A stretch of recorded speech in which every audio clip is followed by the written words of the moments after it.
Welcome to Flesh and Pod, a Flesh and Blood podcast, breaking down weekly news and notes from the tournament scene, community drama, game strategy, and more.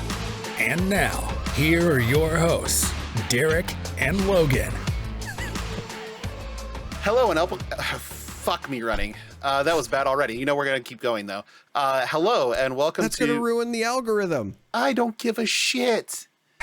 But welcome to episode 111, the vertical episode of Flesh and Pod. My name is Logan. I am your host. And with me, as always, is the frozen Darick Oswald. Charmer, I did fuck all in Flesh and Blood. Sorry, that is not true.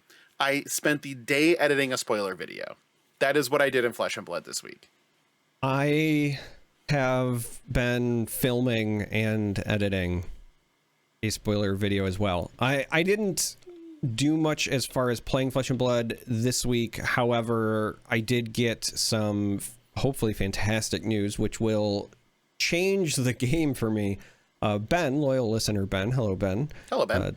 Messaged me to say, hey, we are thinking about changing the armory night from Wednesday back to Tuesday. Oh. Or is that, interesting enough to get your attention? Like, would you be able to show up more? To which I said, yes, that works way better for me. Wednesday is, again, like the worst possible day. It's apocalyptic for you. Yeah, to do anything. There's just too many things that are always coming to a head on Wednesday. So with that being said, I will likely be able to far more consistently than I have been recently make my armories once again. So that is exciting. But yeah, the Flesh and Blood stuff that I've been doing is just checking out the spoilers, because there's a lot. We're going to talk about them. They're very exciting. And then, doing some filming and editing for our own reveal. We're even doing an early After Dark this month, because we'll have virtually the entire set as of Wednesday night here, because the Celebrational will be going on, and we're just going to hang out in the After Dark and just talk about it and what we really think of everything, which right now, a lot. I guess I also made sure I registered for all the pieces of the Calling Hartford weekend that I cared about, which are Rabble events and the Calling. But yeah, man, there's a lot to get to, not going to lie. Yeah. First off, this beer is, I forget every year how much I adore this beer. It is a Saison that is brewed with spruce tips and cranberries. So it kind of drinks like you're sucking off a spruce tree, and it blows cranberries at you. I like cranberry. It's delicious. I don't know how I feel about the spruce tree part, but it's really good. It's piney. It has the berry finish. It's just delicious. I highly recommend. Maybe it's just like my childhood haunting me, but I don't think of piney as being a good taste. To me, it feels like I'd be licking Pledge. Lemon, but Pledge is like lemon. You mean Pine Sol? Well, yeah, they had the pine version of Pledge. Yeah, it was Pine Sol, but then like Pledge came out with their pine thing to compete with it. Pine Pledge? There was. Holy shit. In the like early to mid 90s, okay, I know, because I had to use it to clean. You 100% know. I'm just Googling this now. Pine Sol. I don't see it. I don't know. This may be a Mandela effect thing where you remember Pine Pledge and it never existed. I guess that doesn't really matter here or there. Yeah, so if you're listening to this, you will likely be hours away, or it'll already be out, the spoiler video for our card. Very excited to finally be able to do this for the first time in Flesh and Blood. And it's warming my heart, which is a good thing, because it was -20 here yesterday. So imagine this. You go on a cruise to the Bahamas. Mm-hmm. You get done with a cruise in the Bahamas and you stay in Florida for 4 more days. When you come home, it is a legit blizzard to the point that the only on-time flight that landed at the Des Moines International Airport was the one you were on. Every single other flight was either delayed or canceled.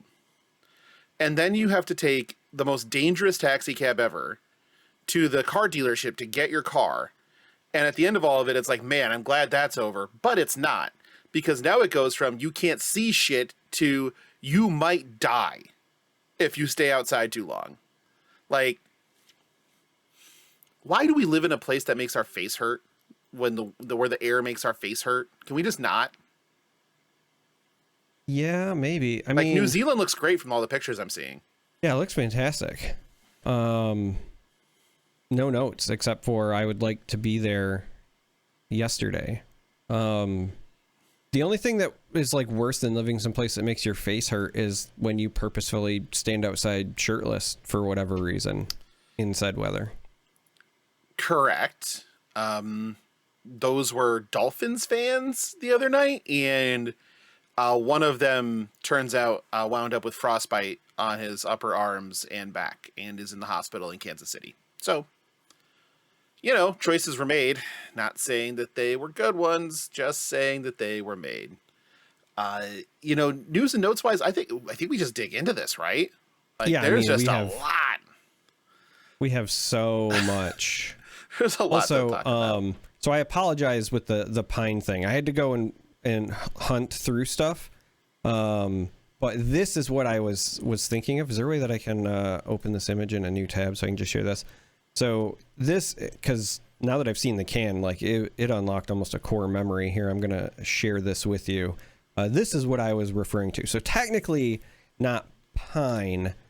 Technically it was country woods, but as you can see, there are pine cones on it. In my child brain, back when my parents forced me to clean the house while they were addicted to whatever, this is what I remember anyway. So this is why we're everybody's favorite show, is because we spend the time to make sure we're getting our strains of pledge correct when we're talking about... Well, listen, you got to fact check, okay? You do have to fact check. I don't want to be the Joe Rogan of Flesh and Blood podcasts, okay? You know how much you get paid if you were, though? No, I don't. Oh, okay. Can you be the Pat McAfee? Oh, God. No, because then we'd have to have like Aaron Rodgers come on and say Joe Rogan style shit. Like I can't. Yeah, I mean, we can definitely find some random fuck that can come on and spout shit. Like that's not that hard to do. We have Flake on periodically. Well, I'm just saying. But he's not I love him, and this is not at all slander. No, this is not slander whatsoever. We would never slander. All right, so Brute cards. Brute cards. We're going to just actually talk equipment today because I think that's most of what we got. I think it might be all of what we got, honestly. And we got some... Okay, this set is very, very, very spice-laden, it turns out. And I love that for everybody involved. But we're going to start with the Brutes, and we're going to start with the Brute Legendary, which I have seen people cheering more or less nonstop for. So this is Apex Bonebreaker. It is a Brute Legendary. Why do you gotta be like this? I was trying to not interrupt you. Yeah, we did these. Yes, I just didn't delete them. Thank you. I was just trying. I was letting you go, and I was just making a note so that we didn't. Like, I'm sorry, I was helpful. Yeesh. I would have figured it out. No, probably not, honestly. I had been a few drinks in by that point. Back to Apex Bonebreaker, because it's sick. So it is a Brute Equipment Arms. It blocks 2. That's a thing. That is a big fucking deal for Brutes. And it has Temper, so technically blocks 3. Also a big deal for Brutes. And when this defends together with a card with 6 or more power, create a might token. KO loves this. Yeah. This is what he wears on his one arm. KO really does love this, specifically because if you're running the new KO, I don't think that it's going to be as important that you run like Gambler's Gloves to bail you out of your scab skins or whatever, right? Because let's be honest, realistically, if you're comparing new Brute setups to the old school or the more classic Brute, that's what you're competing with in the arm slot, right? Gambler's Gloves was your get out of jail free card for Skull Crusher in certain matchups. Yeah, and Skull Crusher in certain matchups, but like this is just good. Right. it's 2 block, and then it can It can attempt to make your next turn be very good. So like the downside is obviously you have to give up one of your attacks to get the might token, and might doesn't stick around. It's one of the ones that destroys at the start of your turn. It's the essentially like +1 attack that has the seismic surge, like pops whether you like it or not sort of thing. But still, if you were trying to go into a turn where you were going to have a 3-card hand anyway, giving up one of those attacks and then buffing what was already going to be your planned turn anyway feels really good. And then as you pointed out, yeah, it does the block too, but it has temper. So it's going to turn around and block 1 again as well. You're getting 2 might tokens out of this. You're getting 5 points of value. Yeah, over the course of this card's use. So this just feels very good in a more consistent style Brute, which is what I expect KO to be. Yeah, this is one of those just kind of no notes types of things. It's like if you were going to draw up, you know, what your ideal Brute arms would be within reason, this is probably pretty close. This is pretty close, but as you said, even more so with KO because, again, all of the 5 attacks also count for this, right? No, like, they don't. They do for KO because when you're blocking with them, they go on the combat chain. Are they considered? Attack action cards that you own get +1 while they're in any zone other than the combat chain. Sure, but I guess they would be on the chain there. All right. We can wait for release notes, but I don't think that works. I think you have to block with actual 6s. Yeah, no, the more that I think about it, I think you're right, because I think the wording would have been they get +1 except while attacking, but because they say combat chain, that also means defending. And honestly, that was probably because poppers. That's the reason that we wanted to like. Poppers, but also this. Like, if we want to talk about just like in set, you know, if you're talking about like the limited experience, this is also one of the reasons that you might consider it. Now, granted, this is a legendary, and if they put all those in the expansion slots like they did for Bright Lights, then maybe it doesn't matter for limited either. But nonetheless, like, this card is powerful enough that I could see KO being worded like this, not just for the poppers, but also for these gloves, because they're damn good. But even still, like, just the sheer fact that KO can run 5s blows my mind. Like, I keep thinking about all the good stuff that swings for 5 that you can consider running in KO that you never ran in other Brutes before, like Enlightened Strike and some of those other ones. It's when your Enlightened Strikes are now coming in for, you know, for 8 with a might token, because you block with a 6 from your hand and something else, and you still get to come and swing for 8 and have an arsenal. That's quite good. Just gonna throw that out there. Or even just like being able to run, like, I was thinking about it, like, even just being able to run Enlightened Strike without the fear of like, okay, I discarded it and now I don't get like my cool Brute trigger, right? But it still counts for that. But also, if you do have it and it's still just like the 5 go again, like, Brute likes that. Still great. Like, that's great. Yeah. So moving to the next one, we get Knucklehead, which is a KO specialization. I love this card. This one's insanely fun. Because now it's like this is the type of card that it feels like the KO Berserker Rump Blitz deck gets much better with this. And that makes me giggle, because the text is, it's a Brute Head Temper Block 2, already good. And KO specialization, thank God.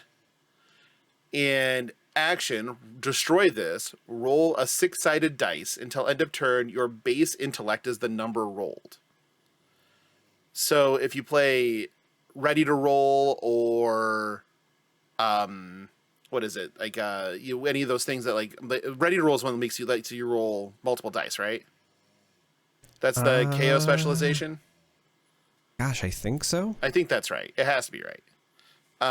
So if you play that, and then if you would roll one or more dice, instead roll that many plus one and ignore the lowest. Yep. So you get to just like roll 2 dice and still have fun with this thing. Well, so here's the thing. It's one or more. So theoretically, you could, if you had like a really bad hand, you could like ready to roll into a ready to roll into a ready to roll into the activation. Right? Into playing Yahtzee. So then you're rolling 4 dice praying for the 6. Right. And this is very good. It's very fun. And I really feel like with this, specifically with this card, and not having go again is a very good idea. But you know, scab skins still exist. So if you roll a scab skins turn, you have an extra action point because you don't have enough to do with 3 of them or whatever. You just pop this. That's totally fine. Now, granted, you could fuck yourself. Yeah. Because you may have 1 intellect. You don't want 1 intellect. That's bad. But at the end of the day, this does block 3 total, which is, again, a big deal for Brute. Everything else is just blocking 2. So I mean, or it blocks 2 and gives you a 7-card hand. Or it blocks 2 and gives you a 7-card hand, which is dumb as shit. Moving on, and then we get Reinar's Head, which is the Monstrous Veil. I think this one's really good. This one is really good. This is a 1-block battle worn, so you just can snap off a block with it. Action, destroy this, draw a card, and discard a random card, go again. It is elegantly templated to be awesome in Reinar. Yep. It's also, thank God, not playable in KO because this is where the 5s or 6s. Right. And nope. Nope. And draw discard is a little bit rougher in Reinar in general. Because sometimes, you know, you're playing a full set of blood rushes. You're playing you're playing some blues that aren't 6s. And so when you draw discard with this, you may hit something that you don't want. Yeah. So there is that.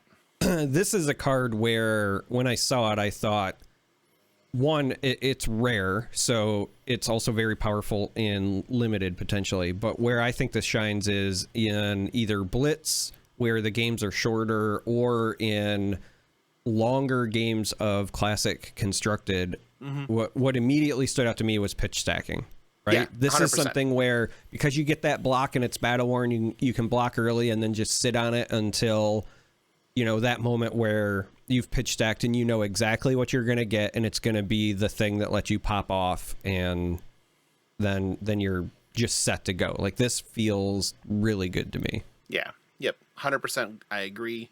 I like this a lot. Feels good. So let's talk about some brute weaponry, because we got some brute weaponry. The first one is the best name of a card in the set. That's Ball Breaker. It is a one-handed flail. Once per turn, 2 red disc attack. If you've discarded a card with 6 or more power this turn, this gets +1 power. It's a 2 for 3. Strong. Yep. Just strong. So if you discard for KO, like you discard one of the windups or something, and you just get this as a 2 for 4. Awesome. Good turn. Love it. I feel like this will be just the KO default weapon for this. I mean, if you get this in limited, it's probably what you're playing in KO. just, it kind of does everything you want it to do. And that's great. I don't know what else to say about this one outside of it's really fucking good for just a rare piece of equipment. Yeah, I mean, I don't have anything else to add. It does feel pretty good. Definitely feels like the KO centric or the KO intended weapon. I do find it interesting that we have a lot of equipment pieces like in these rare slots, because I think that's also going to impact the way draft goes, right? Yeah. Depending on how powerful some of these become, you could get one where it's like, okay, pack one, pick one. It reminds me of like Winter's Whale in Tales of Aria. Now, obviously, not nearly as powerful as Winter's Whale. That is not what I'm saying. But what I am saying is, like, if after you get your hands on the set and you know, like, a couple of these pieces of equipment are strong enough, and it's either the specializations or even something like Ball Breaker, you could absolutely crack your pack, take this, and then just force that hero. Right. And I think that's, I can honestly see that happening with, like, you open a Knucklehead. That's block 3 sitting in your equipment suite right away. Like, you might just draft the Knucklehead and then go around that. I'm not sure how much the weapons will be like that, but definitely the armor pieces I think will be. But yeah, this one is just good. I don't know what else to say about it outside if it's just really good. The second one is also just kind of good. It's Mini Meat Axe, which, okay. Yeah. This it's a one-handed axe. Yeah. Let's go through it, because I actually have some reservations about this one over Ball Breaker, but it's a one-handed axe. It is 2 red disc attack. When this attacks, draw a card and discard a random card. So it's fine. I don't think it's good. Yeah, it's fine. It's fine. So here are my concerns with this, because obviously this feels like it's meant to be quote unquote like the Rhinar weapon or a Rhinar weapon. It is a one-hander, so theoretically you could also rock 2 of them, and we don't, as far as I know anyway, I don't think we know what the token weapons are for the Brute yet officially. No, we have those. So those slots are open. So right now I think we're all kind of assuming it might be like Mandible Claw or whatever, but we don't know for certain. So right here, if you're looking at Fabrary and you have show placeholders turned on, we're missing card number 5. We have 1, 2, 3, 4, which are KO, Rhinar. Mm-hmm. And then 5, which is usually the slot where the token goes for token weapons. And then Ball Breaker, Meat Axe, and then the legendary rare. So, right. And then there's an 11 and 12 behind that, which makes me think that there are 2 Majestics that go there. Doing some number crunching for the listeners. I know that you appreciate. So, yes, I think that we're still missing token weapon. Pretty sure it's just Mandible Claw. That's what makes sense. Yeah, it makes sense. But getting back to what I was going to say, my concern with this is one, this doesn't have the ability to hit a breakpoint like Ball Breaker does. It's always just 3. Also, Ball Breaker and this are both lacking like natural go again. Now, it matters less for Ball Breaker because you can end your turn with that. But with this one, because of the draw and discard effect, ideally you would like to have this have go again so that you could follow it up with an attack post having triggered Intimidate with your Rhinar, right? Because let's be honest, that's what this, draw a card and discard a random card. You're hoping you're triggering Intimidate with Rhinar to make blocking difficult. But my issue is at 2 pitch, what are the chances that whatever it is that you would be, doing pitching to pay for this is not already just better than the 3 attack anyway, right? Sure. It feels like such a niche scenario where you're going to have 2 pitch left over and... Well, but you have agility token makers, which... you could have have go again without too many problems here. You can just play Wage Agility, and that's really good just on its own. It is. There's just it feels like more so than Ballbreaker anyway. This one feels like it takes a lot more effort or a lot more work to get that benefit out of it. Maybe in Constructed it's not as bad, but because this is a rare slot weapon, I keep thinking about this like from the limited perspective. So even if you have the agility token or you do the thing, because this is draw and discard, the chances that you're gonna be set up for that draw always being a success to even hit your Intimidate is also an issue. And the draw and discard effects, while very powerful if you can get the Intimidate off, one of the things that I think will sneak up on people is that it will deck you faster, right? It's the boost of this set. Instead of sacrificing your deck for Go Again, these draw and discard, you're basically like boosting to try to get Intimidate, but you're still losing a card from your deck. And so Fatigue could very well be a game plan against these decks. And so I'm not saying that it's bad. I just don't think that it's like as good as Ballbreaker, for example, or some of the other rare weapons for other classes. Like this one was the one where I was like the least enthused, I think. Yeah. Kind of weapon.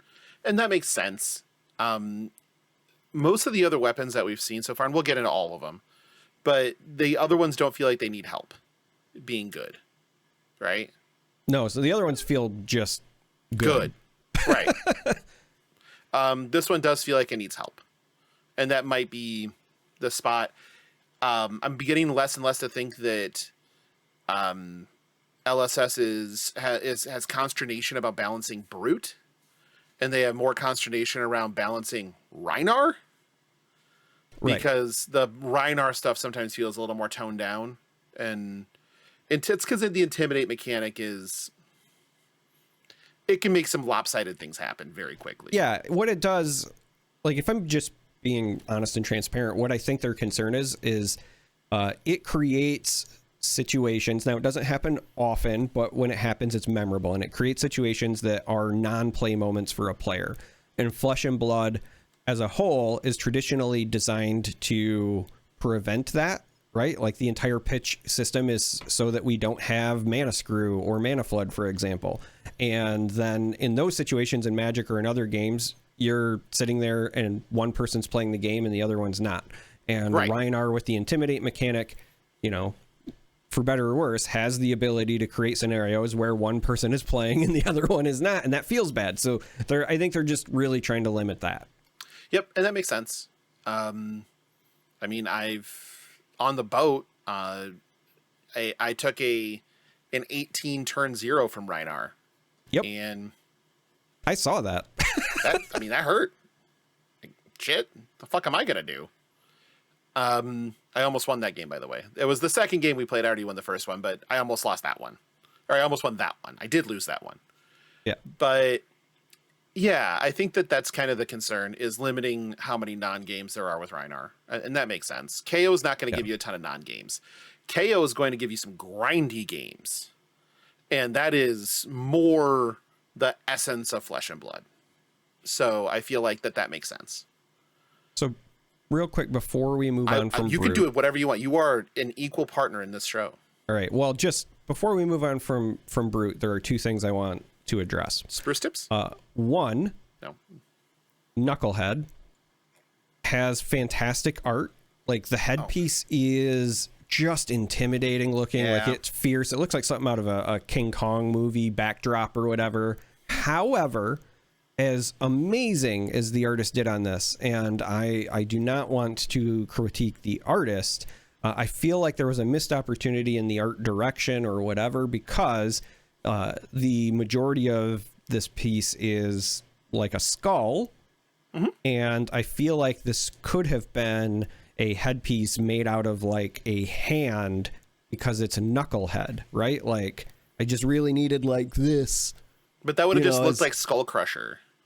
Sure, but like it's knucklehead. Like give me the knuckles. That's what I'm saying. All right. You want a 5 knuckler? We'll give you a 5 knuckler. Flesh and Blood does such a good job of getting names and puns right. That's one of the things I dislike when I saw the name Knucklehead, I was like, yes, I can't wait to see the pic. Oh wait, it's not what I thought. So anyway, the second thing I know that we talked a lot about Rhinar and KO because they're obviously key pieces of this set, and they're going to be featured a lot in the limited experience, etc. But there's another thing that I want to point out, especially when you think about Apex Bonebreaker, which is Levia's still a brute, and she benefits from a lot of these brute cards as well. And when I'm looking at Apex Bonebreaker, like, Levia probably really likes that. Yeah, it's a good Levia card. It's just a good brute card. It's just a good brute card, but good. You know, again, as we're talking about, you know, potential, yeah, like KO does the grindy thing, but Levia can as well.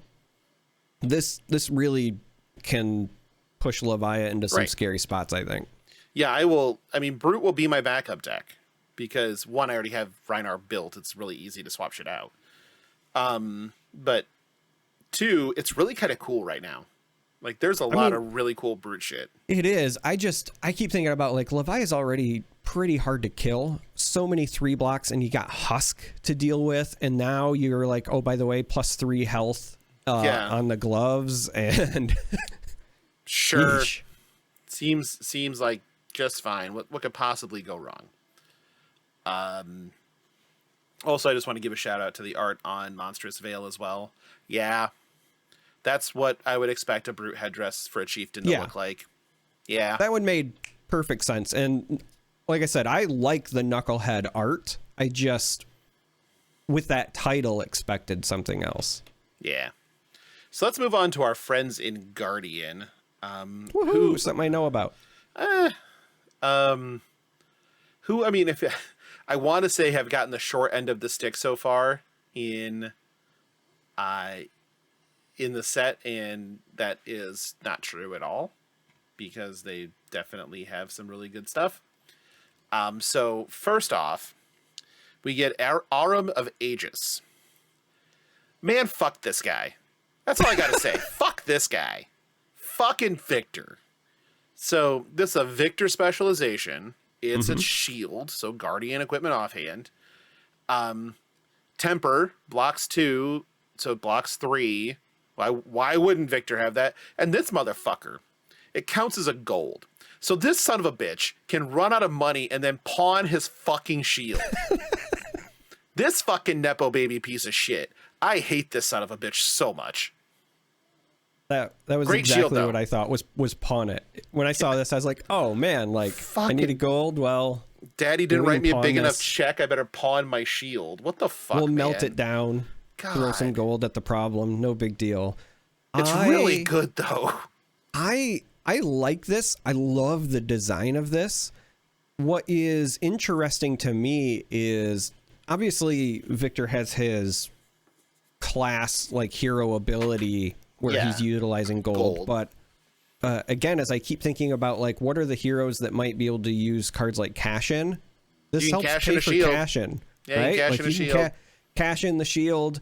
There's so much fun here to be had. I'm curious to see if it's going to be worth it to run this in a Victor deck over some of the other shield options, because Rampart of the Ram side is still a pretty solid shield. Like, obviously this is going to be ran over the generic Temper shield or whatever, because it's just that plus the extra text, but Rampart's still a pretty good shield, and I think people kind of sleep Crown. on that sometimes. That's the thing. Crown Rampart was really was the sauce, but I think that there are some things to explore potentially with Rampart still, because we've seen Mechanologists start to rise in popularity, right? I think people kind of forget how good against Pistol Dash, for example, Rampart can be in keeping you alive long enough to do anything in that game. So I don't know, but this is just so well designed. I love it. The version that they showed us has amazing art, beautiful art. I would love to see like an extended art version of this. Yeah, this doesn't like Rampart and Stalagmite are both extended art, and this one's not, which is really weirding me out a little bit. But yeah, like, bro, me and the frat boys are gonna throw a giant rager, but my dad hasn't paid my credit card yet. Bro, can you like take my shield instead? Like give me some cash so I can buy Natty Light? Like what the fuck? Like this is bullshit. Fuck this guy. I fucking hate this guy. Sorry. I'm going to lose to Victor at some point in time at the calling. I'm like, man, fuck your douchebag hero. Like, just what the fuck, man. And then honestly, what'll probably happen is I'll open like the Victor nuts and I'll be forced to play him. That would be even worse. Moving away from this fucking piece of shit shield, we're going to go to a rare Guardian shield, which is not a Victor specialization. This one is Stonewall Impasse. It is a 1-block temper, which is... I mean, I get it, but seems odd. I get it. Like, I do get it. When this defends, clash with the attacking hero. If you win, this gets +1 until end of turn, so temper doesn't break it. That's the thing. So it becomes a 0-block shield, which can still block 1 if you win the next clash. Or if it wins, then you also get that extra block out of it, right? So like it blocks 2. Right, it'll block 2 the first time. And then we'll block 1, and then we'll block 1 the second time if you win the clash. Right. So it's good. It is not a build around for me. No, it's not. I mean, it's not a build around, but I think the important piece here and what I wanted to emphasize is that this is in the rare slot, right? So when you're building for limited, this is going to be really important for the Guardians to want to try to pick up, because you don't really have a lot to wear in your offhand right now, except for just a second weapon or whatever. You can make agility tokens. You can swing twice. Right. So, yeah, this really, it's interesting. Yeah, it's in the rare slot, but it's also like, it's a pretty significant boost, I think, to your suite if you can snag this, because a Guardian with one of these versus a Guardian without one, it has the potential to be a pretty big deal. Now, again, we don't know what some of the weapons are. Maybe Betsy doesn't even want to run an offhand. Maybe she's got like a big 2-handed caber, but this just screams like the Victor equipment for limited, because it does everything he wants. It's involved in clashing, gives him an offhand because you can't, bank on the legendary. It does, I think, some pretty heavy lifting. Yeah. In that regard. Yeah, it's very good. Funny enough, there are 3 pieces of Guardian equipment that haven't been revealed, which is nuts to me. Because we have 53, 54, and 55 for set numbers that are not revealed, and then we have an equipment behind it. So, the equipment behind it is Stand Ground, which this is pretty good too. It is literally a person standing on a thing. So the art explains the card. But Guardian equipment legs. So Guardians get legs. If you control a Might token, this gets +1. If you control a Vigor token, this gets +1 for defense. It is Temper block 0. So very situational blocking. But could be very good. Depending on the build, this could still end up being something that you are playing in constructed. Yeah, could be. Guardians just historically have not had footwear. No. I mean, there's a reason everybody got so excited for Civic Steps. And so when I'm thinking about Betsy builds, right? If you're playing an aggressive Betsy build where you are potentially creating the Might and the Vigor tokens, there is a chance that this could beat out Civic Steps for your best blocking to slot ratio. 100%. I agree completely. Last but not least in the Guardian kit here of what we've been able to see is High Riser, which is the common weapon for Guardians. This is a very simple 3 red disc attack for 3. If you've drawn a card this turn, this gets +1. That really reeks of a Victor weapon, because Betsy really doesn't draw cards much. Yeah. But Still fine. A lot of times a 3 for 4. If you're really looking at like build arounds, like this is common. This is probably the token weapon in reality. Yeah, I'm pretty sure this is the token weapon. Whereas like you'd probably build around Miller's Grindstone. Like if you opened a Grindstone, you would probably immediately start building around it, because in limited that's really painful. So yeah, I'm just trying to figure out what the play pattern is going to be where you're even attempting to get to draw the card with Victor, right? So Victor, obviously, when you create a gold token, you draw a card. Not a lot of Guardian stuff just naturally has go again, though. So it's really, I think, going to come down to wager effects that let you wager a gold and then maybe give you a bonus to your next attack, not attack action, so that you can do that and then swing with the high riser.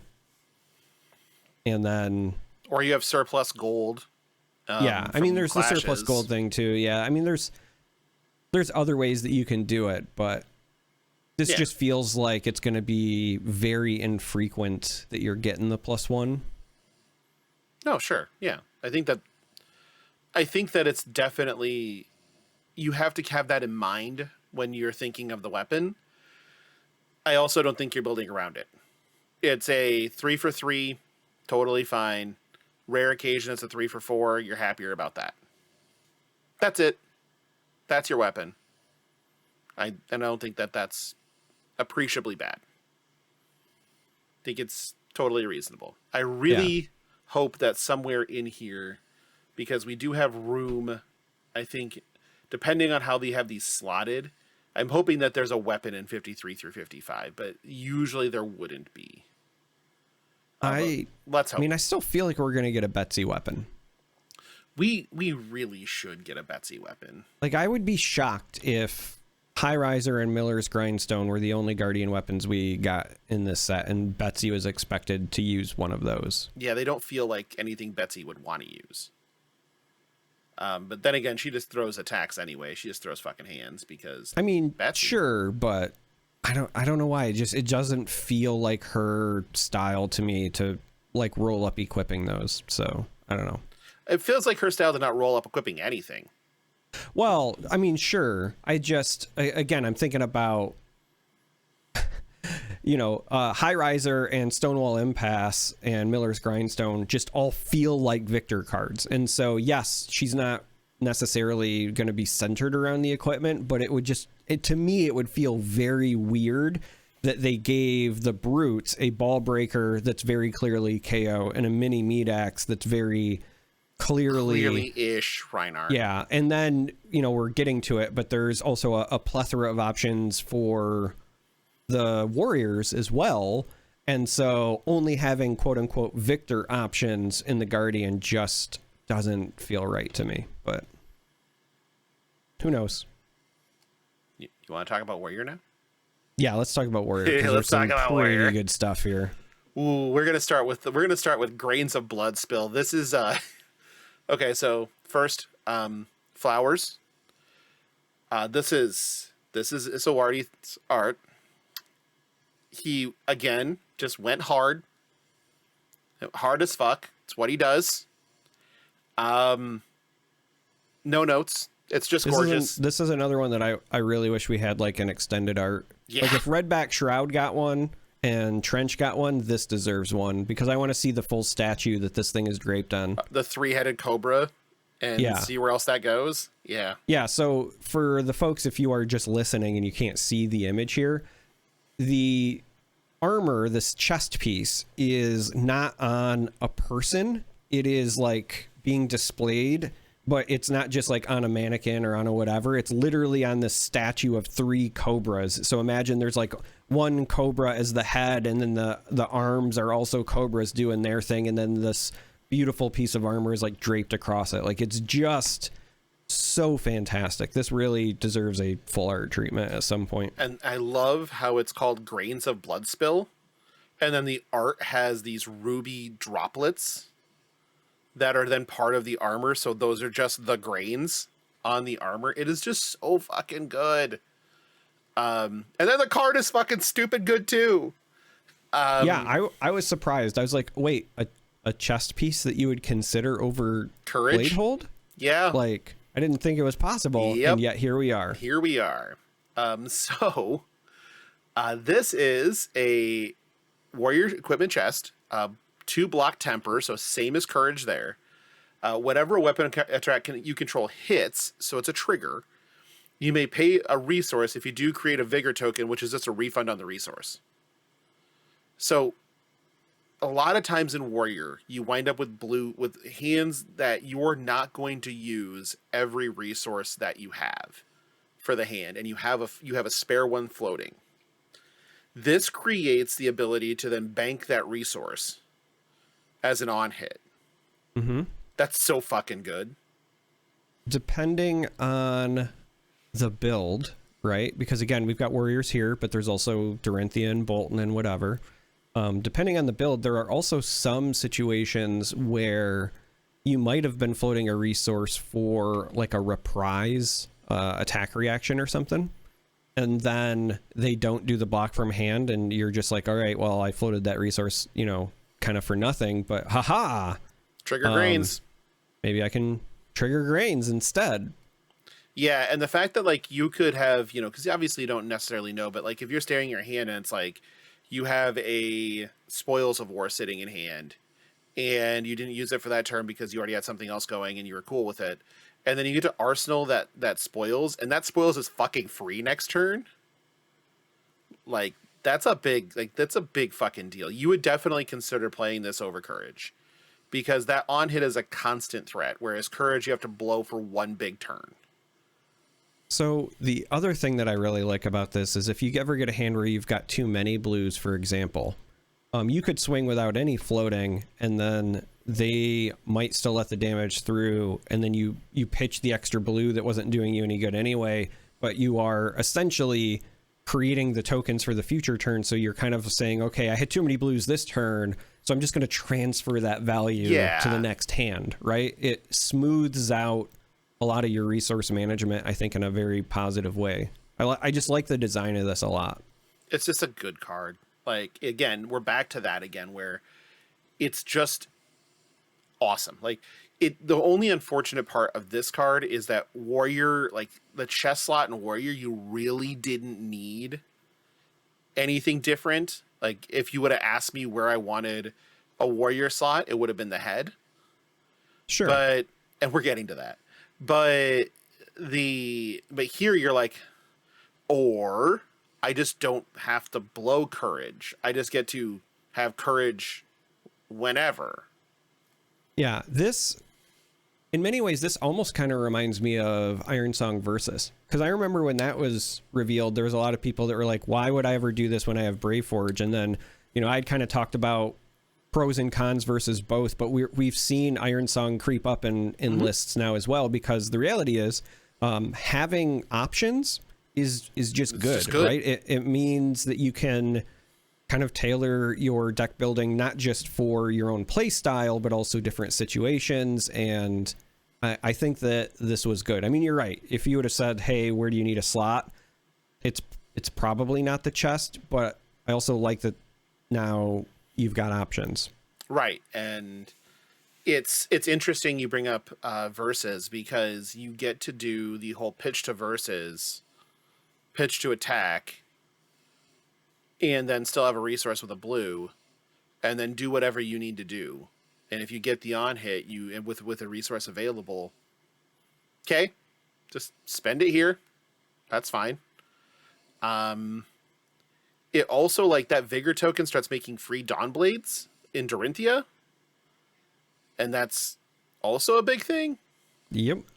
So I feel like this is incredible. This is just a good across the board warrior chest. And it probably is going, because, like, unless there's a combo build of Kasai in Blitz, which is possible, right? We can still make enough copper that we can play Blood on our hands in Blitz with new Kasai. That's still a thing we can do. Mm-hmm. That would still play Courage, but any other build, would probably run this in CC and Blitz. So I'm interested. You've got my attention.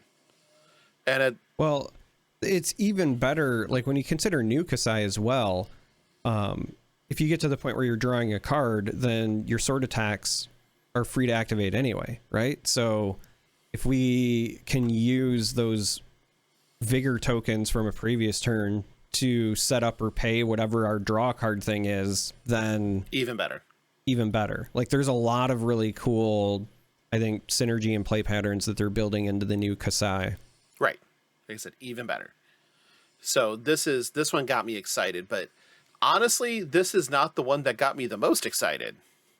The one that got me the most excited, I want to see if it's even shown up on February yet, because this showed up really, really soon before we started recording. It wasn't there earlier when I checked. It is still not, but it was revealed by the team at Pitch Perfect, so Elaine and Melody, who did not fucking tell me that this card existed beforehand. I understand it says in the emails not to share it. I can still be mad about it. Just wanted to make sure I get that out there because I can still be mad about it. But this is Hood of the Red Sand. This is stupid because this is a warrior equipment head, block 1, battle worn, so you just get to block with it. Kasai specialization, that's probably a good idea. Attack reaction, banish a red and a yellow card from your graveyard to destroy this. Target sword attack gets, when this hits, draw a card. Thanks. Yep. That feels great. Feels pretty good. Pretty good when you just get an opportunity. Well, so you have this threat. You have this looming threat of drawing a card and making a free sword attack on any on hit. And it blocks, and then your opponent has to either respect it or ignore it. And those are the options. There's really no in between. You get to make so many threatening on hits with Kasai specifically in this set, and this just adds to the pile. Yep. We can't let any of her shit hit us, because if we do, we might just be up fucking shit creek, and that makes it for either a really good hero to race with or a really good hero to fatigue with. And the sick thing is, you can probably build the deck to do both without too much effort. Turns out that all the warrior cards just block for 3. Yep. They block for 3. And the other thing to consider, and you and I were talking about this before we started recording, it's not going to be that hard to have red and yellow cards in your deck. I know that yellow is very often considered a liability, but there are so many good yellow warrior cards. There's a lot of really good yellow warrior cards already, plus just good Kasai ones. Right. Like, Kasai's got great yellow cards, even including the new Raise an Army, which is a card that still scares the hell out of me, if I'm being entirely honest. You play Guardian. It's scary as shit for you. Like, you have to spend your turn attacking a goddamn Sand Warrior for X number of turns. Otherwise, they're just going to kill you. Right. Or pray that I just draw into the perfect suite of, dominated Spinal, dominated Spinal, sure. Dominated Starstruck. Like, but it's so weird because even then, you're staring down the barrel of Brave Forge, block 2. Whatever the chest is, block 2. Dynamo, blocks 1 every fucking turn. And then the head blocks 1 too. So they just have block 6 sitting in front of you. Yep. Dominated Spinal, and they can shove everything in with 1 card and block 9. Great. Yeah. They take 0. It's really, really feeling good over on the Warrior side right now. It really is. That's cheers. Green Bay won their playoff game, and fuck the Cowboys. Just fuck the Cowboys. It just makes me happy. Detroit, the Loins won a playoff game. Yeah. And almost murdered Matthew Stafford in the process. Yeah. He did not look okay after that hit. And now I get warrior things. Up. Yeah. Something very bad is going to happen to me very soon. Because this is way too much cool shit.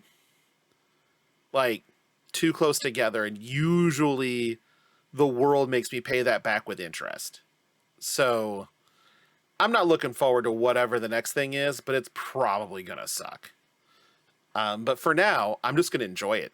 Because this is fantastic. Like, this is so much fun.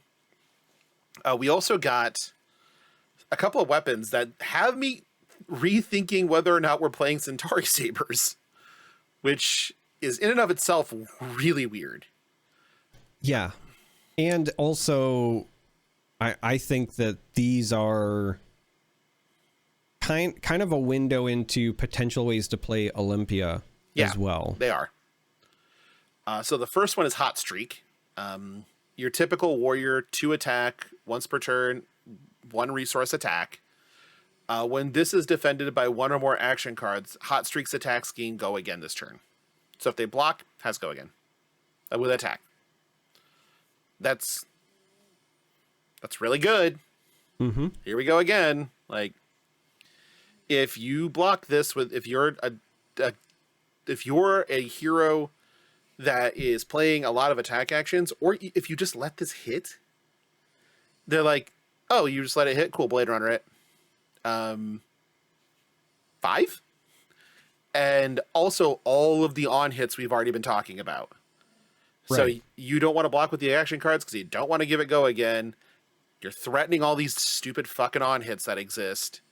And that's really difficult to play with. Like, if somebody throws out a, just as an example, they pay for the chest, or whatever. Like they pay for verses. That's a better one. They pay for verses, and then they attack with this. It's like, block with equipment, sure, Blade Runner it. Or even worse, the piercing one. And it's like, cool. If you block with, an action card, gave it go again. Swing with the other one. Yeah, great. Swing with the other one. And so this is the part that I was thinking about with the Mind Games Warrior, right? So you swing with Hot Streak first. They either don't block it or they, block with a non-attack action or whatever.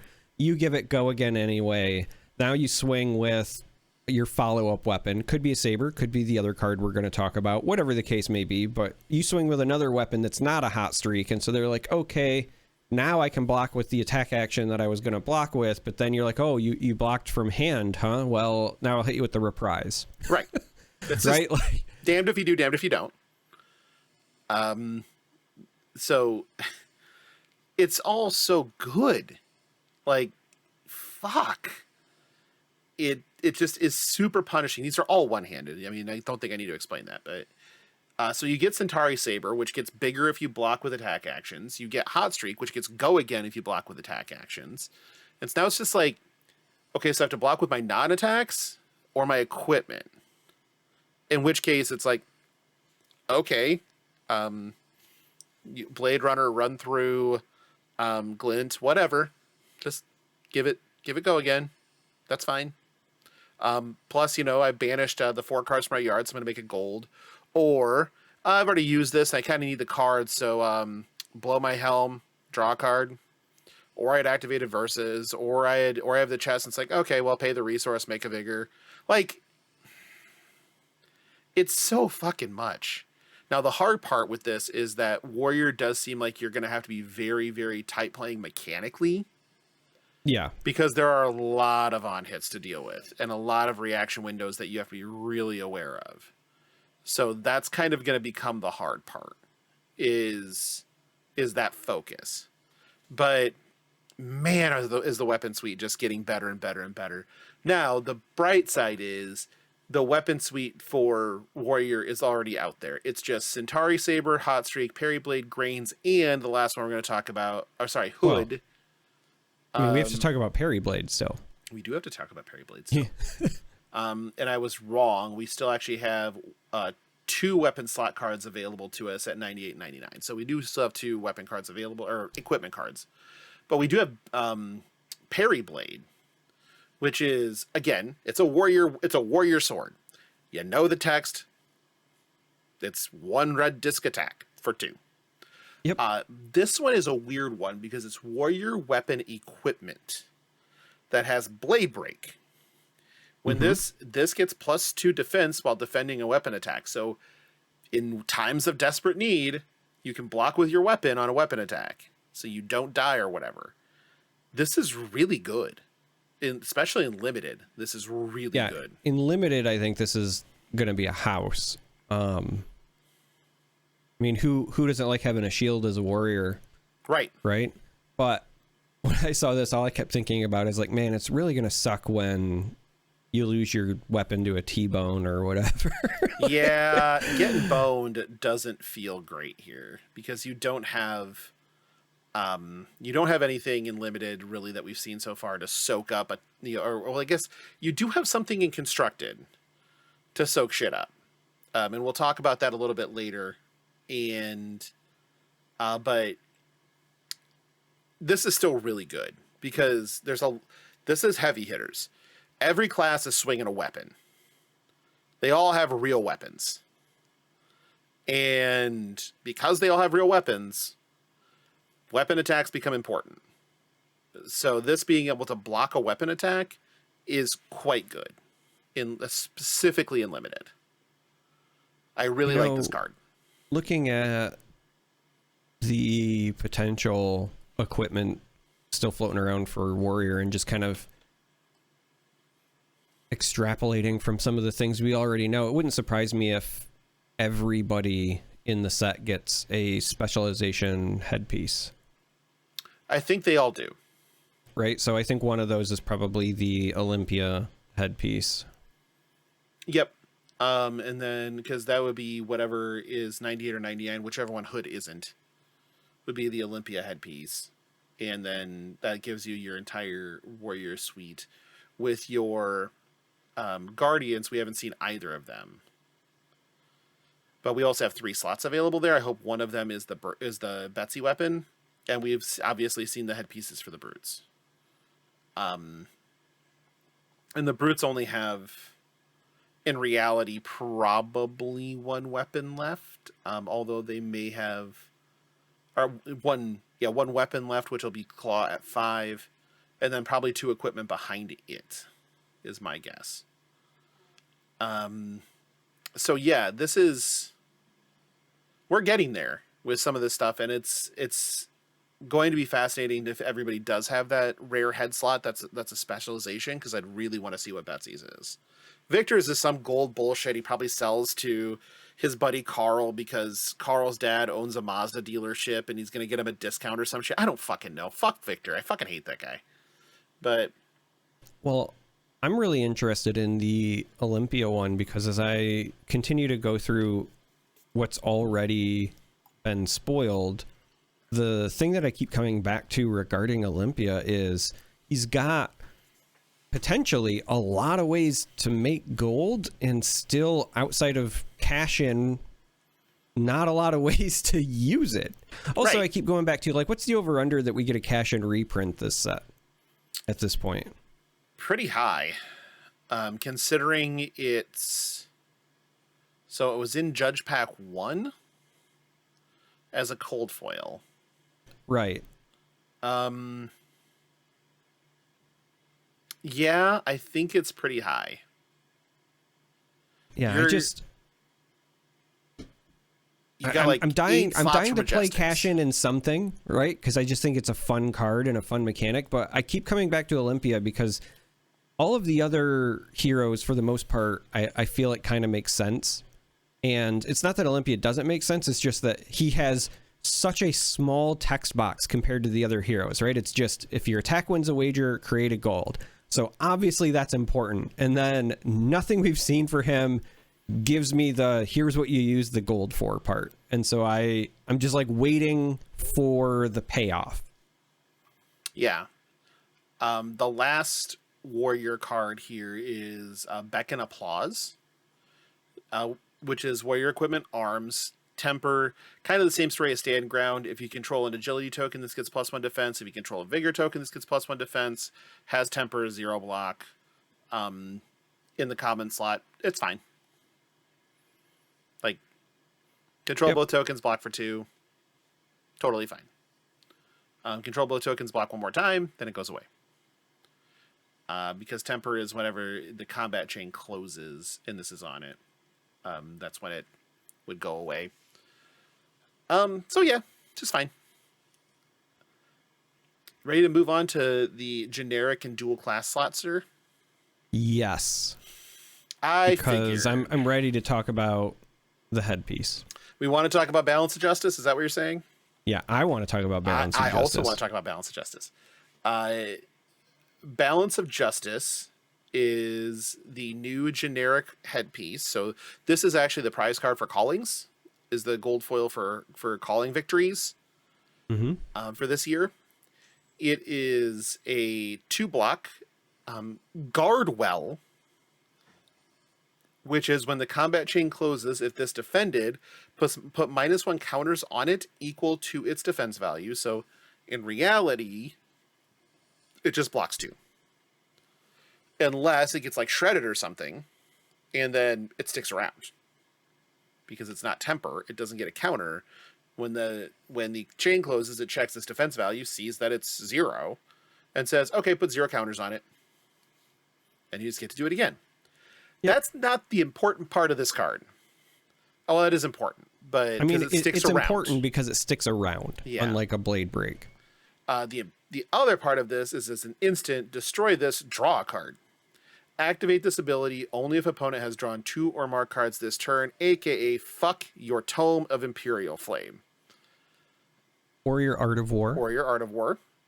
Or if you are playing Findles with action points. There's a lot that this messes with. High Octane. Yep. Turns, potentially.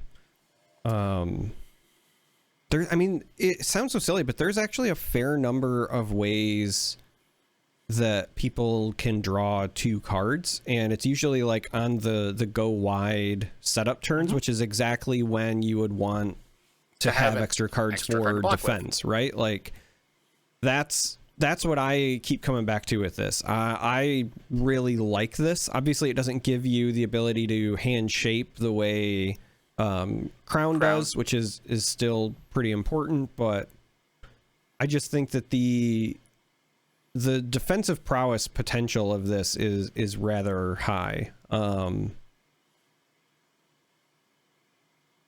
Yeah, I keep going back and forth on like what decks I would actually want to run this in. I think on any defensive oriented one, you probably would want to run this over Crown, if I'm being honest. We already were talking about running this alongside Hood in Warrior, instead of having Crown in the list at all, because against your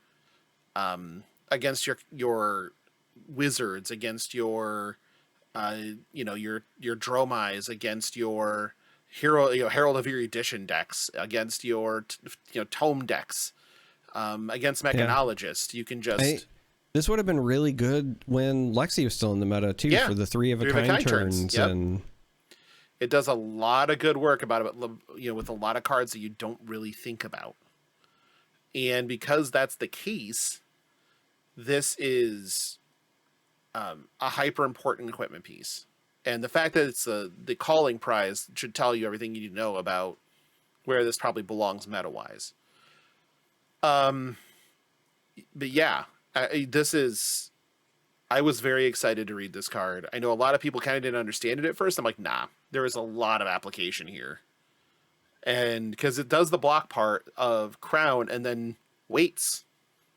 Yeah. Doesn't go anywhere. I mean, the way that I think about it, right, is that this is potentially +5 health. Right.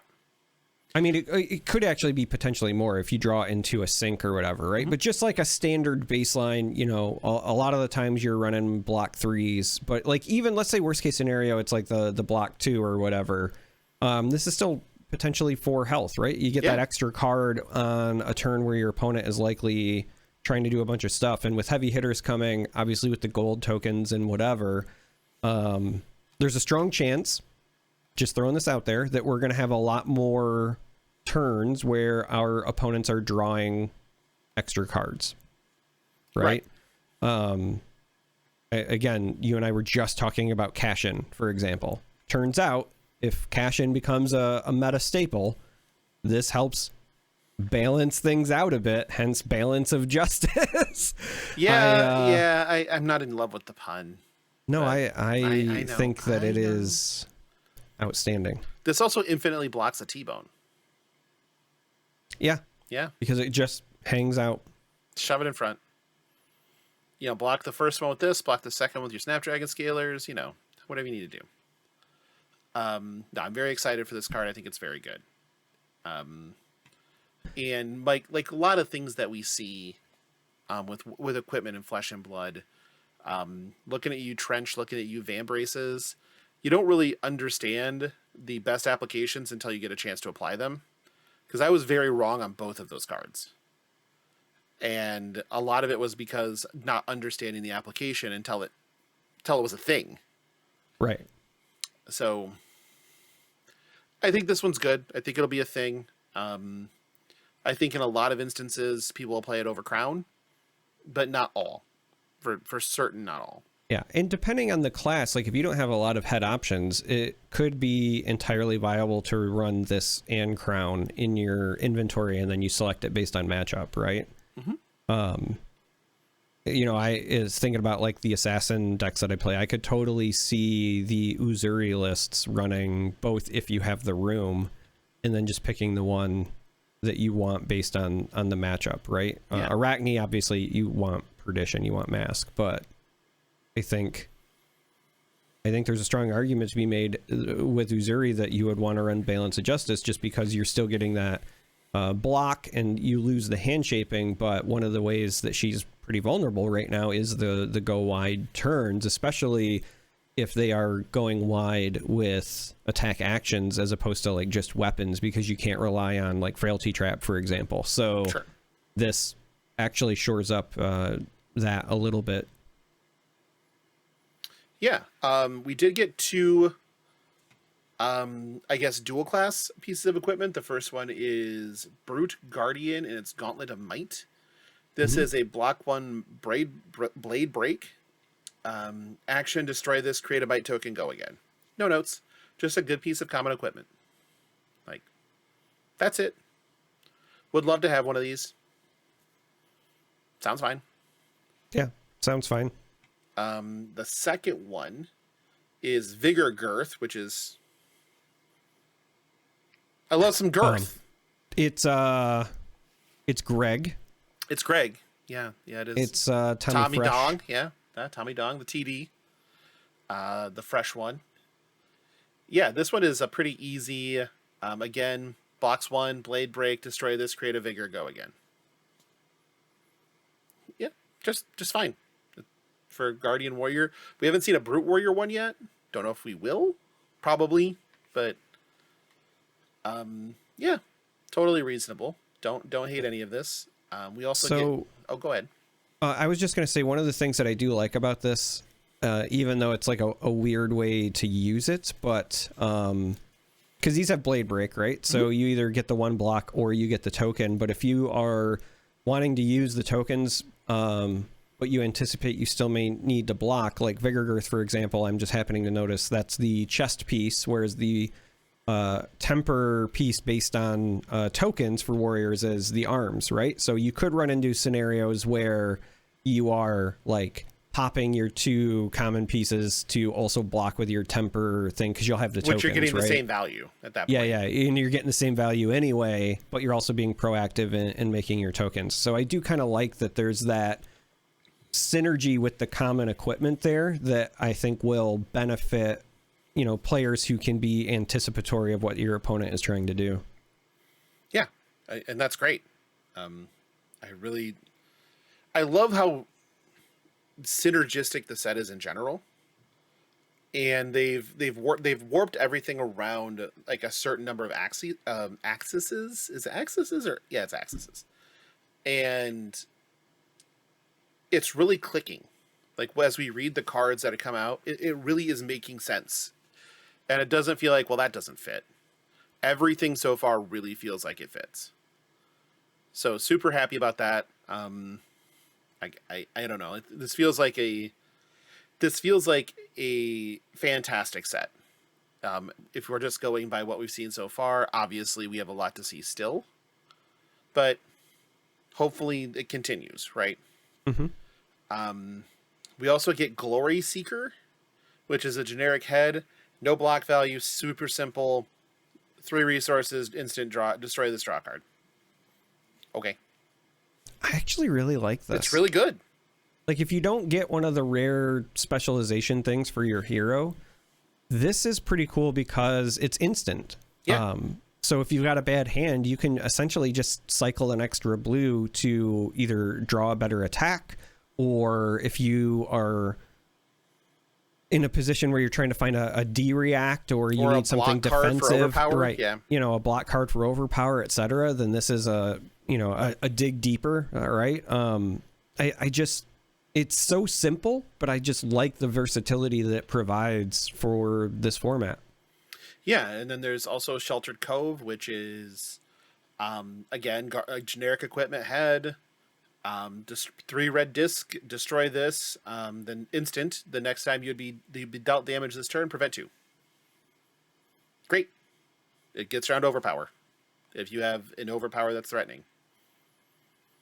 Because you can gets around overpower.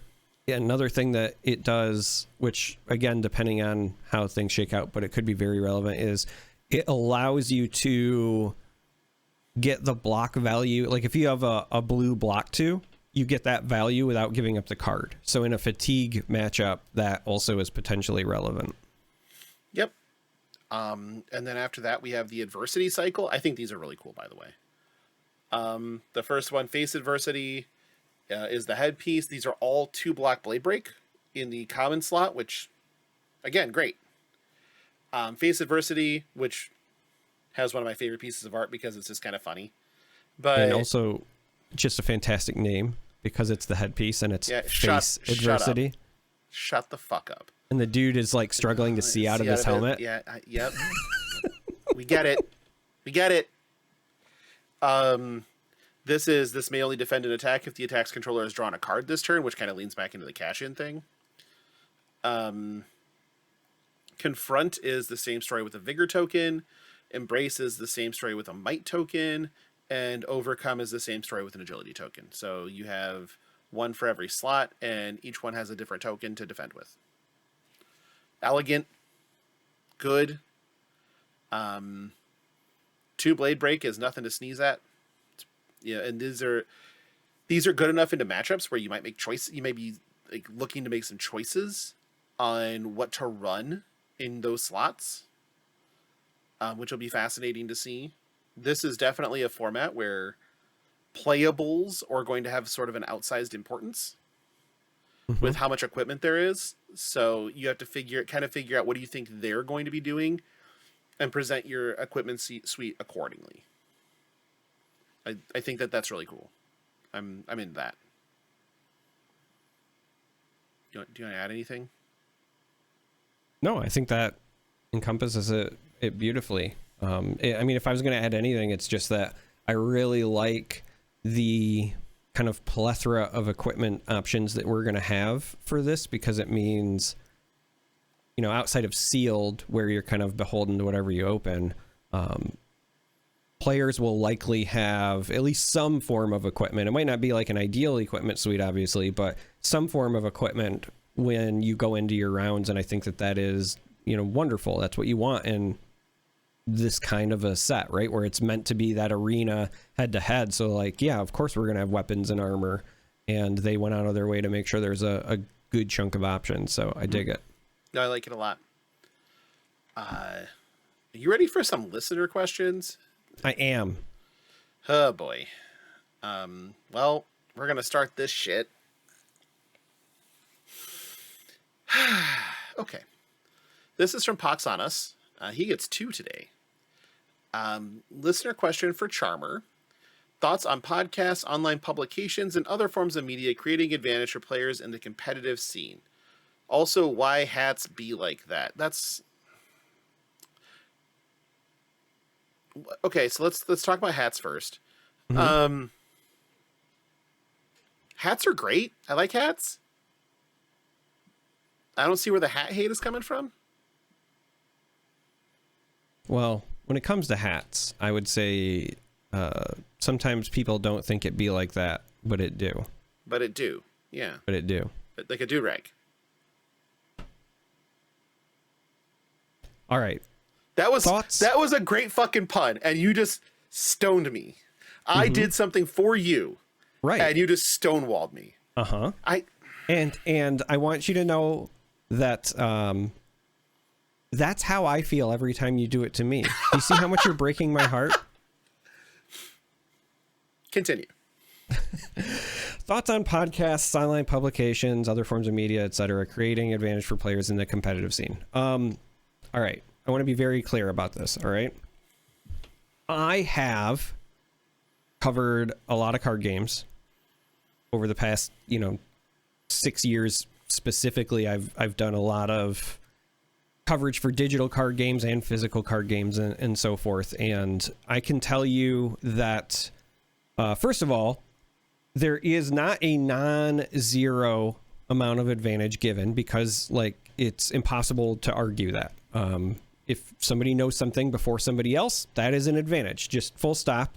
That's hidden information that you get to mentally work through longer than somebody else. However, I can tell you that when I did coverage for the Elder Scrolls Legends, content creators were often allowed to play test things ahead of time, or we were allowed to do content creator things where we were given access to sets ahead of time so we can make content around them.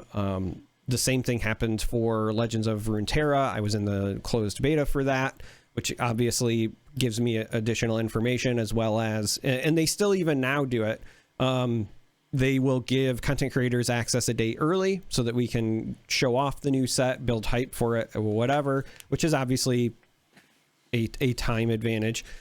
In the short life span of the game Artifact, I will tell you, perhaps, and this is why I wanted to mention it, this might have been the time where it was the most polarizing situation, because all right, for those of you who don't know, because it was and then it was gone. Artifact was a very hyped game in the card game community at the time where it was announced. And then it was further announced that, some people had access to the closed beta. I was one of them. It was also announced that people in the closed beta were taking part in tournaments that had actual cash prizes attached to them. So they would run a 5K for just the people in the closed beta, because they wanted to test the tournament system and whatever. So it wasn't even just oh, you have access. It was literally we were competing with competition in mind, right? This wasn't a fun thing. It was a money on the line. And then Valve announced, now granted, we all know and laugh about the fact that it never happened at this point, but at the time it was a big deal. Valve announced there was going to be a $1 million tournament for Artifact at some point after the game launched, which then, as one might expect, sparked a very heated debate amongst folks about whether or not anybody in the closed beta should be allowed to compete in the tournament, because they would have an unfair advantage. After all, they had all this time with the game to just be miles ahead, and nobody would be able to catch up to them, blah, blah, blah. Now, again, I want to stand by what I said before, which is having earlier access is not a non-zero advantage. However, what happens more in practice, as opposed to what I think people think about in theory, is that advantage has diminishing returns that can be caught up to very, very quickly. Very often, the people who have that advantage ahead of time are also people who are making content, and when they make content, they are then sharing that same information with other people. Also, when they are making content, whether it's a DM Armada who's putting out stuff, or people who do podcasts or whatever. I think what people forget is that all of that takes up their time, and all that time they're using to make content means they're not practicing. Whereas if you're a competitive minded player, you can catch up to them in the hours spent practicing very quickly, because you're practicing and they're making content, right? They're doing marketing for the game while you're preparing to compete for the game. And again, I mentioned the artifact thing because what happened was, and again, I had a front row seat for this.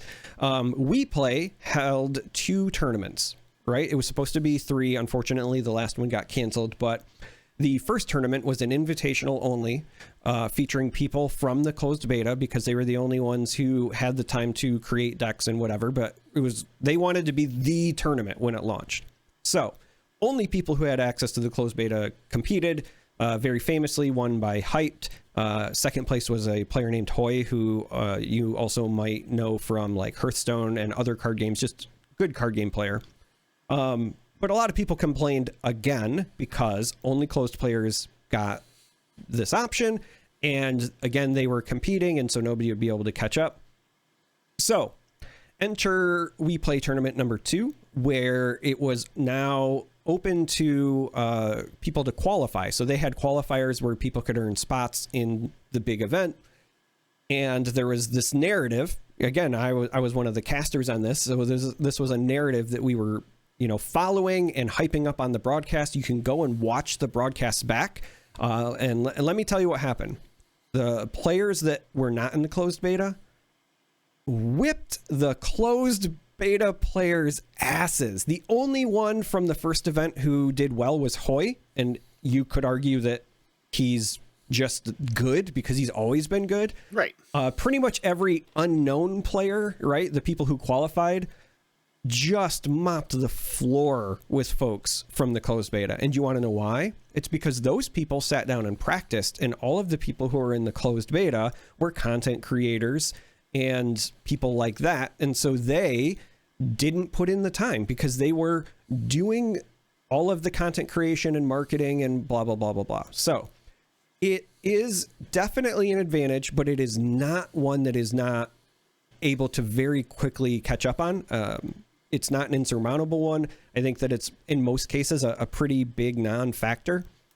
Now, it also depends on time between, when somebody gains access and time between the event. So, if we're talking days or even just a couple of weeks, even somebody who has that foreknowledge of a couple of weeks is probably not going to be that far ahead. Like, that is a gap that can be closed very quickly. I think that the largest example of any sort of competitive advantage I've ever seen was the people that were in the closed beta for Legends of Runeterra had access for several months, and those people were also very good on the ladder right when the game launched. But that gap got closed within about a month of that game being out, okay? And that's with people having like months of access ahead of time. So obviously the reason that we bring all of this up, and the reason Poxonus asked this question, is because right now there's the Celebrational going on for Flesh and Blood. Players were given a master set of heavy hitters, and they now also have the knowledge of all of the cards in the set as a result, ahead of spoiler season.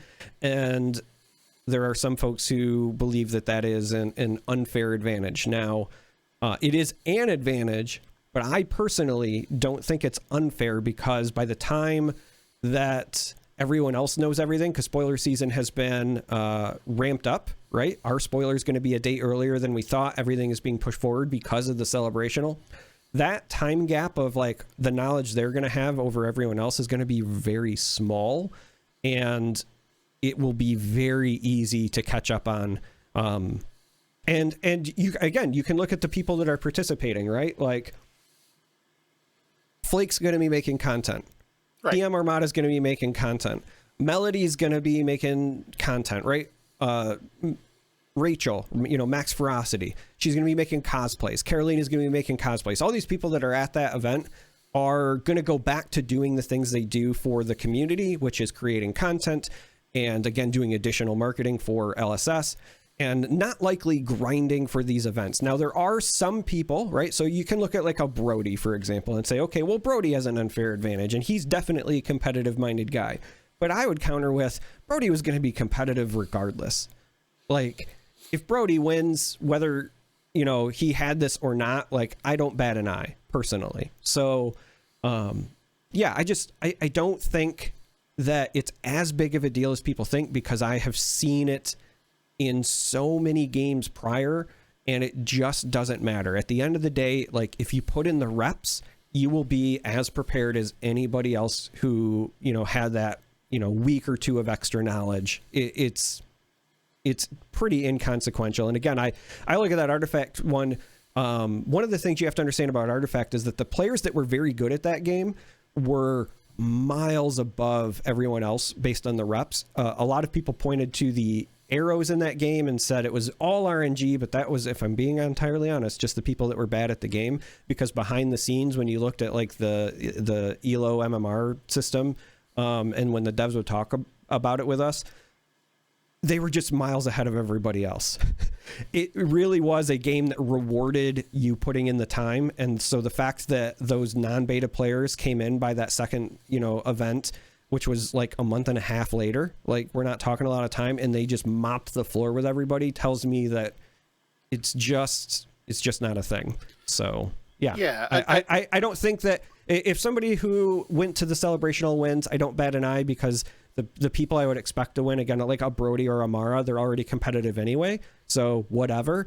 And if they don't win, then it also just reinforces what I'm saying. Like, I don't think that there is any narrative one way or the other. I think personally that it's kind of a nothing burger. Yeah, to kind of echo what you're saying there. One, the people who receive these master sets are in fucking New Zealand right now. And they have all sorts of activities. They were in Auckland touring LSS's facilities and then hopping a plane to Queenstown. Those are not next to each other, if you didn't know. Those are not they're across the town. No, they're across the goddamn country. It's not like they have had infinite time to be brewing or anything. That's just not true. The other end of this is, yes, they were given a master set of heavy hitters. You know why they were given a master set of heavy hitters? Because they have to make a fucking CC deck of just heavy hitters cards for the Celebrational. You think for one fucking second they're going to be studying that for a limited advantage in the calling? No, they want to be able to design their own fucking card, because that'd be way cooler than ever winning the calling. They are not focused on that. That is not a part of this. They are focused on how awesome this trip is, because it is. They're rewarding people who have helped build these communities. They're rewarding people who have raised the profile of the game. They're rewarding people who have been international ambassadors for the game. That's what this is. Stop. And I can't get over the fact that I just feel like all of this is just from a place of fucking jealousy. Like, stop it. Just stop it. Yes, it would have been great. I would have loved to get invited to the Celebrational. Do I deserve to be compared to the people that are there? No, of course not. Like, there's the best of the best there of what they do. And I'm happy that they're there. I would have loved to be in their place, but fuck, I'm happy for them. And I would say this, if you really feel, right, this is the challenge that I would pose. If you're somebody listening and you're still on the fence, or you're saying like, no, I still really feel like it's an unfair advantage or whatever, and you're entitled to that opinion. Again, I'm giving my advice based on the experience I've seen across a lot of games, and it's just not mattered. But if you truly believe that, this is the challenge I pose to you. If you want to get that type of advantage for yourself, if you want to get that edge, then put out the content that they put out, right, at the frequency and of the quality that they do, right? Have fun with because that. That's the same. Like, if you sit down and you play games because you want the reps, because you want an advantage when you play, and you think this is an advantage, then put in the work to get this advantage. It's that simple. And two anecdotal things. One, and this is one of my favorite ones. Jerry Thompson worked on the Magic set Modern Horizons 2, and then was allowed to compete in a tournament, one of the first tournaments where Modern Horizons 2 was legal as a professional player. Hogak is one of the most busted cards printed in Magic in the last 20 years. Hogak was legal for that tournament. Jerry was one of the people who's designing the set that Hogak was in. Jerry didn't play Hogak at the tournament and didn't make day 2. They missed shit. Other thing, yes, content creation takes a lot out of you. It takes a lot of the time you'd be spent doing other things. If you don't believe me, look that Roger and Michael put down the Manor cast and then immediately top 2'd the both of them a fucking battle hardened. It's right there. Like, they stopped having to pay attention to doing this and could pay attention to playing the game again, and immediately were in the finals of a tournament against each other. Is it anecdotal? Yeah. It sure as shit is. Is it illustrative, of the point? Yes, it is. I have gotten progressively worse at this game since I've been doing this show, because I don't have time to do anything really other than the show. Right. Unless I just narrow focus on one thing. So like playing Kasai, I was very good at it because I hyper focused. The short run I had playing Briar and CC to decent results was because I was just like, okay, I'm just going to hyper focus on this single thing and ignore all other decks, regardless of positioning. And I got to slightly above mediocre. It takes a lot to be a content creator. And if you don't believe me, step on up. Welcome to the fold. I will help you in every way that you can imagine outside of doing it for you. But that's not true, because you do it for me. Yep, I sure do. Well, that was depressing. Thanks, Darick. You're welcome. Any rate, we're going to move on to the next question with Helmut, not Helmut, Helmut, with heavy hitters being the first set focusing on the idea of organized fighting in Wraith. What hero would make the best MMA fighter in their respective weight class? And how would an MMA fighting hero look / play like? Kudos to you guys, and congrats on your spoiler, whatever it might be. Thank you. Respective weight classes. I don't remember all of the weight classes right now. Your heavyweight champion's pretty easy. It's just Starvo. What is after that? Light heavyweight would be... That's kind of harder.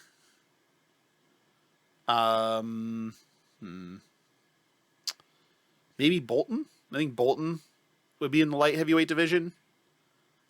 Yeah, maybe. Because he's a light hero. You see what I did there? I mean, I did see what you were doing there. I just, I still feel like probably in the same weight class as a Bolton might be like an Arachne, and I have a hard time. Arachne's a middleweight, I'm pretty sure. You think so? Riptide's a heavyweight. Yeah, Riptide's a heavyweight. Victor would be light heavyweight, most likely. Yeah, I think light heavyweight, I would go with like Volda. Yeah, because she's shorter, I guess. So stocky. Yeah, I could see that. Like, your heavyweights are Oldhim, Rhinar, all the versions Riptide, of Bravo. Yoji. Riptide, Yoji, Betsy. And then I think KO would be a light heavyweight. Or middleweight. Maybe a middleweight. I think current KO is probably a middleweight. Yeah, missing that hand is missing a lot of weight. Yeah. And then your like lightweight divisions would be like Kasai, Prism. In the lightweight, like Prism's probably a featherweight or a bantamweight, honestly. I mean, in the light, unless she falls there or whatever, but whatever division she's in, I'm voting for Uzuri. Uzuri's probably in the lightweight division. Alongside Kasai and Dory, and Chain, Viserai, Vincent, probably all in that division. Katsu, who would be the most insane MMA fighter of probably all of them, and Phi and Dromai. So just so we're clear, in the lightest, whatever, because I never remember it either, right? Featherweight Bantamweight. Bantamweight, yeah, sure. So in that one, it's Benji. Yeah, it's Benji. Yeah. Just like no contest. No contest. He's got that one. That's on lock. Yeah. I guess Genus what you need would be the Glass Joe of the heavyweight division. Right? Yeah, probably. Yeah. Old man just takes one punch. In the middleweight area, I bet Olympia is probably a solid choice. Olympia looks more stacked than a middleweight. It's probably light heavyweight.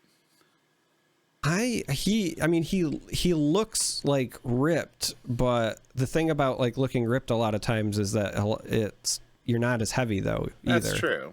Like you've got to cut all that body fat and whatever. The thing is, he looks stacked. Like he looks comic book superhero stacked. So I think that there's a lot more weight than you think. I think he's a light heavyweight. Yeah. You know what? Now that you say it, he's probably gonna weigh down on the scales from all that gold he's carrying around in his pockets anyway. Well, he's also just gonna fail the drug test, so he's not gonna be able to compete anyway. He'll be sitting on the sidelines, talking about what he would have been able to do had they allowed him to compete. So, I managed to mute before I sneezed. That's very important because you would have lost an ear. I think I answered most of that question. Next one, Donnie K asks, if you had been invited to the Celebrational, what kind of action card would you have submitted to have your likeness on if you won? Action card. Does it have to be an action card? I would want my likeness to be on whatever the axe pummel is. There needs to be. And that's funny because I was going to say I want me on a pummel reprint. Right, sure. And I'd want to be on the axe pummel that doesn't exist because that'd be great. I'd love to be on the axe pummel. That's why I asked, does it have to be an action? Because if it has to be an action, then I want to be on the pummel reprint. Yeah, and I want to be on axe pummel. But if it... I'm trying to think. Like, if it's just an action card and not an attack action card, then I would probably want it to be still something that makes my opponent discard cards, right? So it would be something akin to like a Winter's Bite, but probably for assassin.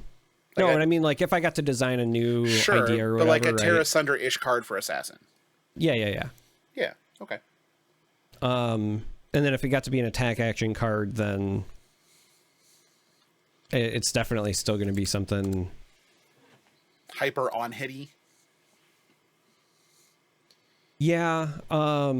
Or what I was thinking is like, because it would fit with Uzuri, but then whatever it would be a 2 for a 6, and it would have an additional ability if you've played an attack reaction this turn. Like that would be my starting baseline, just because I want to still play an Arachne and pummel it, or I want to play it in Uzuri, right? Like, yeah, that's my starting point, and then I go from there. Yep, that makes sense. Last question. Last two kind of combined, and fuck you guys for making me do this. That includes you, Jordan, because you called me a coward and said I would back out of this. Nope, we're doing it. We're gonna talk about wolf porn. Okay. God damn it. Poxonus asks, why is Argus the Werefolf Spanker the best hero in heavy hitters? Mara followed up with Argus the Werefolf Spanker looking to dominate the heavy hitters meta, do you think Victoria, the vampire dominatrix, has what it takes to tie him down? Or will we see a shift towards Vanna Hellsinger to really tame this wild metagame? I hate you all. So just to be clear here, I don't think Argus the Werefolf Spanker is the best hero in heavy hitters. I actually think it's the sleeper candidate, if you will, Frank Anstein. Yeah. Yep. Okay. And I think that he has the potential to be quite monstrous if you let him. Yeah. That being said, if we're looking for like the counter meta pick, and let's be honest, like everybody loves the Dami Mommy thing, so that's why I think Gummy the Mummy has a chance to really wrap things up and get us home. Like I know this answer is a bit cursed, and Logan is wanting to die inside, but if he does, I can use his parts for modifying Frank Anstein. I kind of want to die on the outside.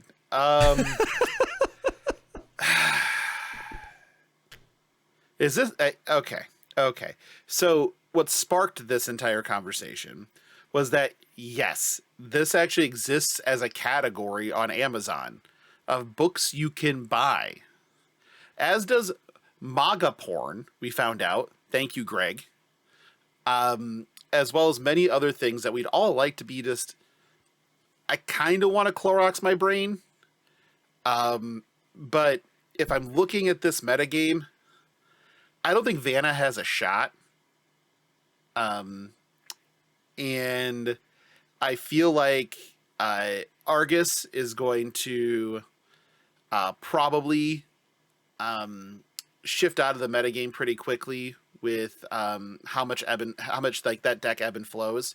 So I'm thinking the problem with Argus is that he's just too polarized. He's very good at beating the werewolves, but then he gets spanked by just about everyone else. You would say his power like waxes and wanes. It does. It does. It's almost seasonal. It's almost on a cycle, one might suggest. It's predictable at least. So there's that. Listen, when the deck works, you're gonna have a howling good time.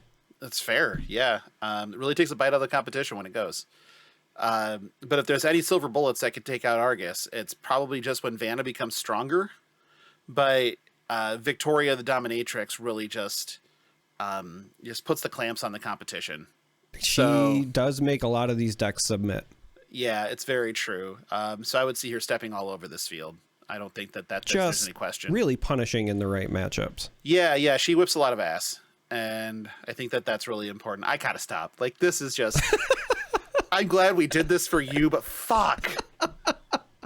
You people. I swear to God. I need to erase the last, 5 minutes of my life. But instead, we're going to thank patrons. We're going to thank all patrons. Starting with Dr. Acula. Close enough. We're going to start with Bryn from the Banish Zone. Oh, okay. Clark J., the aforementioned Greg, Izure, everybody's favorite artist. Jeff O. and Quasar are FAP After Darkers. Our associate producers are Alex, Andy, C-Dubs, Cinderella, Donnie K, Jacob, Kenny, and the Salty Sea Cat. Our executive producers on up are Blaze Storm, Dom Lance Good Thrust, who is obviously going to dominate that meta. Matt Tutokes, Poxonus, Papa Mike, Philip, Rich, Taylor, and Trevor. If you're interested in becoming a member of the Patreon, you may go to patreon.com/fleshandpod. The link is in the show notes. There are 6 tiers to choose from, yada, yada, yada. Any of the paid tiers gets you to FAP After Dark. I believe we are going to be fapping After Dark on this Wednesday, actually. So looking at the 17th? Yep, on the 17th. So if you're interested in that, come on in and pop on by, say hello. We're going to be going over most of the set and talking about the Celebrational and having a we're going to do a deep dive. So if you want that unfair advantage, make sure you it'll be a roaring good time with Argus. That's for sure. And we can talk more about this if you really need to. I want to change my answer to the earlier question. If I got to design an action card, it would be called Wrath of Argus. And the art would be a dude beating whatever that character is in the new Wrecker Romp promo. Because that kind of looks like a werewolf. Yeah, whatever it is, but it kind of looks like a werewolf. But I would make it be Wrath of Argus, and that would be the art, just so that our listeners would know, right? It'd be one of those, if you know, you know, but it would be it's an ick-ick. So fantastic. It is definitely an ick-ick. If you need to get a hold of the show, you can email us at fleshandpod@gmail.com. You can find us on Twitter at fleshpod. Those links are in the show notes. The YouTube channel is where you will find our spoiler. We will tweet the link when it goes live on Tuesday the 16th at noon Eastern. Noon Central, I think. Hold on. I have a schedule. Didn't you tell me it was 1 p.m.? Hold, please. Yes, noon Central, so 1 Eastern. Yeah, is when that'll be going live on YouTube.